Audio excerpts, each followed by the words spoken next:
Hi, I'm Shamla, Assistant Professor, Department of Computer Science, KCS Kasinada College of Arts and Science, Chennai. In this video, we are going to discuss few topics on programming in C++.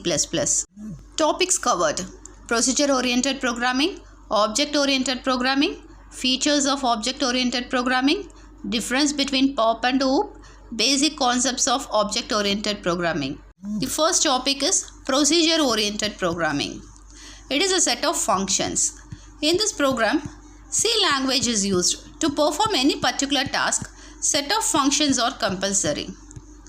In procedure-oriented programming, the main program is subdivided into various functions. The second topic is object-oriented programming. It is a programming paradigm based on the concept of objects, which can contain data in the form of fields. It often known as attributes or properties, and code in the form of procedures. It often known as methods. In object-oriented programming, the objects always communicate with other objects. The third topic is features of object-oriented programming. Emphasis is on data rather than procedure. Programs are divided into what are known as objects. Data structures are designed such that they categorize the object. Functions that operate on the data of an object are ties together in the data structure. Data is hidden and cannot be accessed by external function. Objects may communicate with each other through function. New data and functions can be easily added whenever necessary. Follows bottom-up approach in program design. The fourth topic is difference between POP and OOP. In POP, program is divided into small parts called functions. In OOP, program is divided into parts called objects. In POP, importance is not given to data but to functions as well as sequence of actions to be done. In OOP, importance is given to the data rather than procedures or functions because it works as a real world. POP follows top-down approach. OOPS follows bottom-up approach. POP does not have any access specifier. OOPS have access specifier named public, private, protected, etc. In POP, data can move freely from function to function in the system. In OOP, objects can move and communicate with each other through member functions. To add new data and functions in POP is not so easy. OOP provides an easy way to add new data and function. In POP, most function uses global data for sharing that can be accessed freely from function to function. In OOP, data cannot move easily from function to function. It can be kept public or private, so we can control the access of data. POP does not have any proper way for hiding data, so it is less secure. OOP provides data hiding, so provides more security. In POP, overloading is not possible.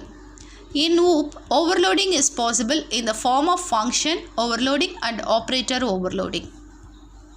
Example of POP are C, VB, Fortran, Pascal. Example of OOP are C++, Java, VB.NET, C#.NET. Basic concepts of object-oriented programming. It is necessary to understand some of the concepts used extensively in object-oriented programming. These include objects, classes, data abstraction and encapsulation, inheritance, polymorphism, dynamic binding, and message passing. Objects. Objects are the basic runtime entities in an object-oriented system.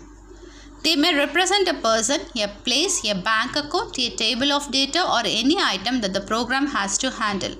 They may also represent user-defined data such as vectors, time, and list. When a program is executed, the objects interact by sending message to one another. For example, if customer and account are two objects in a program, then the customer object may send a message to the account object requesting for the bank balance. Each object contains data and code to manipulate data. The second concept of OOPS is class. A class is thus a collection of objects similar types. The entire set of data and code of an object can be made a user-defined data type with the help of class. In fact, Objects are variables of the type class. Once a class has been defined, we can create any number of objects belonging to that class.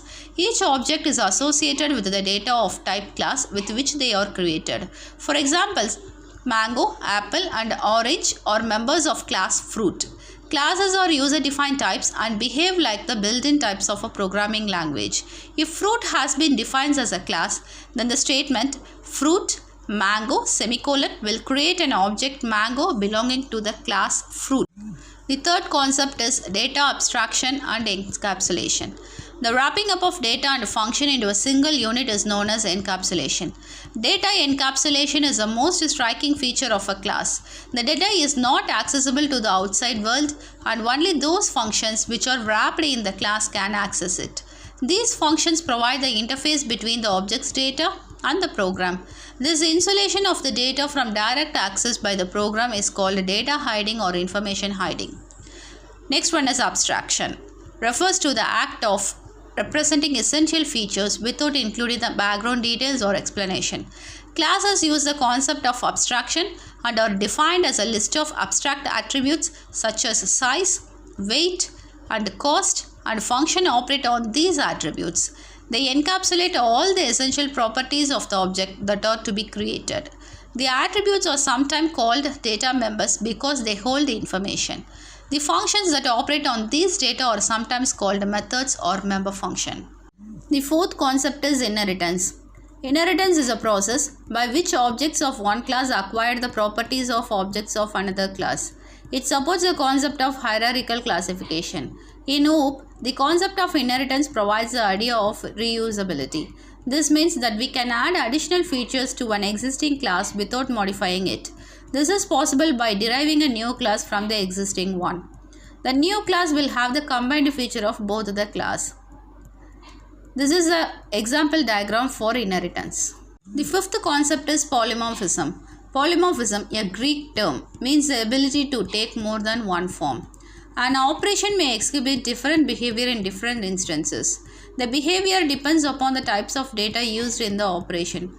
For example, consider the operation of addition. For two numbers, the operation will generate a sum. If the operands are strings, then the operation would produce a third string by concatenation. The process of making an operator to exhibit different behaviors in different instances is known as operator overloading. This figure illustrates that a single function name can be used to handle different number and different types of argument. Using a single function name to perform different type of task is known as function overloading. The sixth concept is dynamic binding. Binding refers to the linking of a procedure call to the code to be executed in response to the call. Dynamic binding means that the code associated with a given procedure call is not known until the time of the call at runtime. The seventh concept is message passing. An object-oriented program consists of a set of objects that communicate with each other. The process of programming in an object-oriented language involves the following basic steps: creating classes that define objects and their behavior, creating objects from class definitions, and establishing communication among objects. Objects can communicate with one another by sending and receiving information much the same way as people pass messages to one another. The concept of message passing makes it easier to talk about building systems that directly model or simulate their real-world counterparts. A message for an object is a request for execution of a procedure and therefore will invoke a function in the receiving object that generates the desired results. Message passing involves specifying the name of object, the name of the function, and the information to be sent.